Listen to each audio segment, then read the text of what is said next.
And we're live! Hi everyone, welcome back to another episode of our senior Fireside Chats.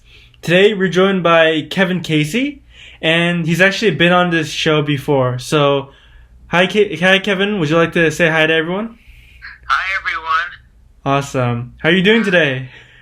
Doing fine. It was a beautiful day today. I'm up here in Santa Rosa. Nice. I'm sitting here. Awesome. Yeah. So, the topic for today's Senior Fireside Chat is we're going to be talking about friendships. More specifically, how they might change over time. And Kevin's going to give us a bit of insight. So, Kevin, could you tell us sort of, while you were growing up, what were friendships like for you back then when you were someone like my age? And you're about 19 or 20? Yeah, I'm 17, but around that age, yeah. Yeah. Well, I started work pretty young, about 18, right after high school. So things changed for me then. Of course, you have your school friends. Right. And neighborhood friends. There's different friends. But starting to work full time takes up a lot of your time, and you don't have as much time that you did with school with classmates and such. Right. But then you make new friends at work too. I mean, this is nothing new. Everyone experiences it. But there's new colleagues and acquaintances and friends at work as you go through your work life. So that changes. I did find that some of the school friends, we drift apart. They go on with their lives, careers and marriage and such, or move. And you don't see them as much as you did.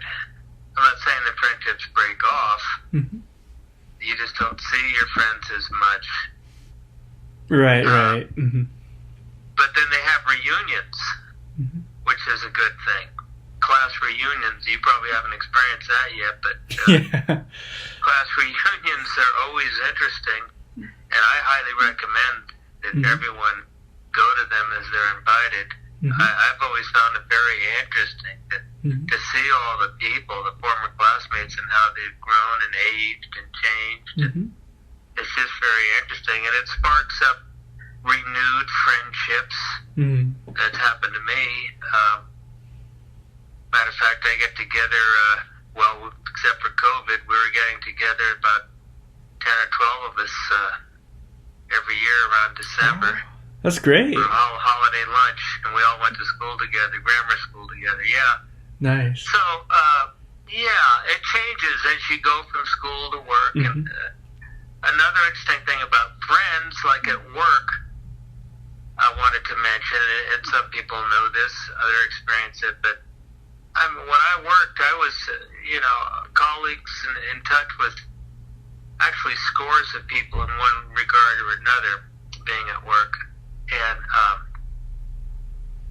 it was interesting that when you leave work, retirement or laid off or change jobs, it's like a light switch. Wow. All the people that you interacted with and talked with on a daily basis, they're not there anymore. Wow. They're gone. I mean, you can call them, and some people keep in touch, and I keep in touch a little bit with people, former colleagues. But all those people you interacted with, it's just like a light switch. It's gone. You walk out the door, and it's over.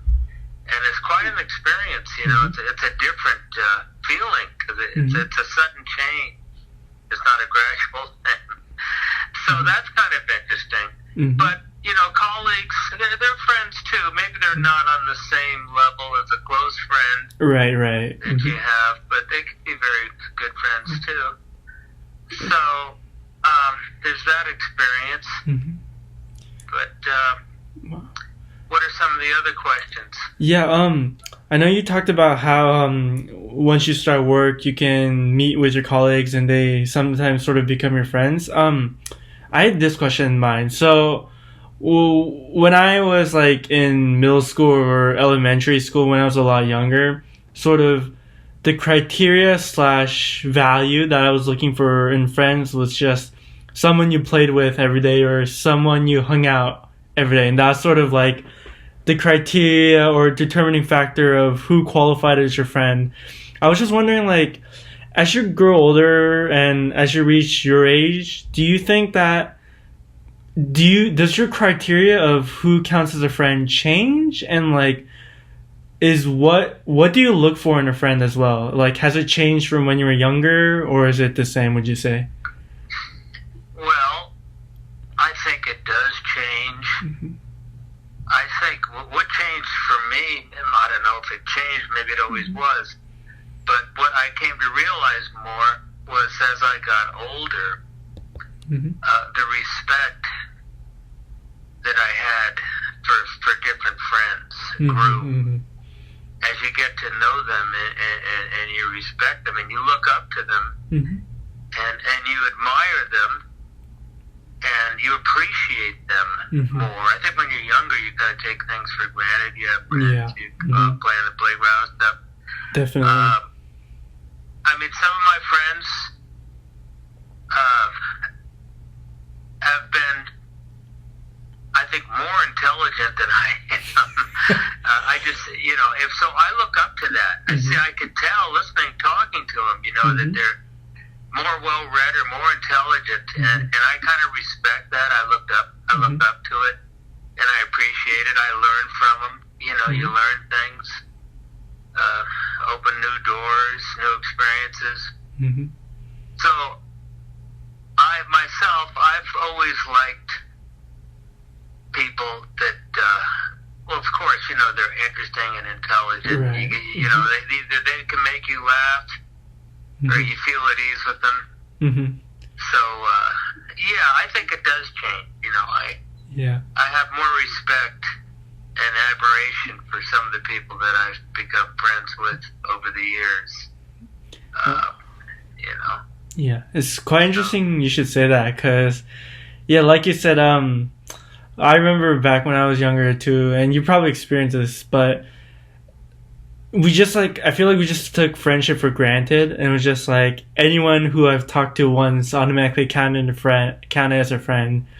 And judging from what you said, I guess over time we sort of grow to find more value in and to sort of like look up to your friends more as role models or to appreciate them more. So, thank you for sharing that. And I hope I explained it well enough. Definitely. I mean, there's friends come in all shapes and sizes. Yeah. Friends are important. It's good to have friends. It's a blessing. Someone you can talk to if you're troubled with something. You can talk it out. They can help you see a different view, make you think about things differently, or consider things differently. And maybe stand up for you. Loyalty. Loyalty is nice.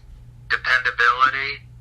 And just enjoying each other's company. At a meal or getting together, talking, walking. Right. Any of that. Doing stuff, going places. Definitely. It's to be appreciated. I mean, I've spent time alone, too, by myself, which I've enjoyed, too, Right. So, you like your quiet time too. Yeah. It's fine. It's fine. But, it's about the balance, I guess. Yeah. So, and you can't take things too seriously. I mean, you just try to keep an open mind. People have different opinions, politically or otherwise, and everyone's entitled to their own opinion. You got to respect that. That's fine. It doesn't mean you don't like them because they voted for someone other than who you voted for. That's fine. Different persuasions, different religions. You got to respect them. That's fine. That's what they're doing. That's what they want to do. That's fine. It's you got to respect it. Nobody has a corner on things, right? Or a corner on morality. Nobody's got a corner on it. Yeah. So it's good to keep an open mind and listen to other people. You don't have to agree with them. You can respectfully disagree and still be friends. So, yeah, and animals too. I mean, look at for sure, yeah. Dog is a man's best friend, or cats. They're wonderful creatures. I'm with 4 of them right here tonight. Wow, Cats 4 of them. Dogs, and they are very loyal. One of them, no hatred, no jealousy, no envy. They're just there for you. So, animals too. I can appreciate that. You know, people. I think some people are closer to their animals than they are to people. I mean, yeah, for sure. They spend more time with them, and I think they're considered friends too. Yeah, definitely. Yeah. Actually, interesting. Speaking on the topic of like jealousy and that kind of stuff, like if you look at like popular American movies, there's this stereotype surrounding teenagers of jealousy, of competitiveness, of envy. What would you say, like, from your point of view, as you observe the friendships of teenagers and people my age, what's like the biggest critique you have, or what's like the biggest piece of advice you would have, do you think? Well, in terms of advice, and it's just my opinion, I don't think you should be jealous of other people or anyone. I mean, it's in the strictest sense of being jealous. You know, I mean, it's okay to admire them or to wish that you did as well as they did at a competition or something, but not to be jealous of them. Or if somebody wins an award or promotion or this and that, it doesn't do any good to be jealous. I wouldn't be jealous. You just march on and be happy for them, you know, congratulate them. I think that, you know, jealousy can get in the way, you know. You don't want to be too jealous if you can help it, you know. I don't think it's good. But that's just my opinion. I totally agree. 100%. I totally agree with you. Yeah, I think that's very important. And envy, I mean, you can be envious to a degree. You know, oh, geez, envy the luck that person has, or the lifestyle, or the job, or this and that and the other thing. You know, you might be a little envious, but I wouldn't be over envious either. You know, that is what it is, and you just accept your own lot and do the best you can to improve your own. But I don't think jealousy or envy does anyone any real good. That's just my opinion. Awesome. Well, thank you for sharing. Yeah.